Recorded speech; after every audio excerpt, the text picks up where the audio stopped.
se preteklost nikdar ne bi ponovila.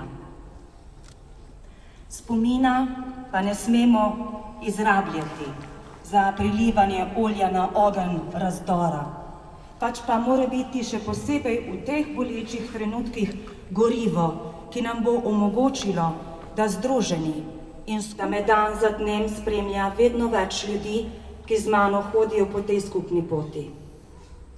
Trst, izrazito multietnično mesto in kraj sobivanja različnih veroizpovedi, so oskrunili upravičiti.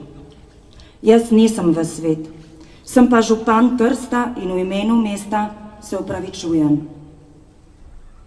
Nadaljujmo vedno v večjem številu po tej poti pomiritve in s pomočjo spomina v medsebojnem spoštovanju premostimo grozote 20. stoletja kot holokavst.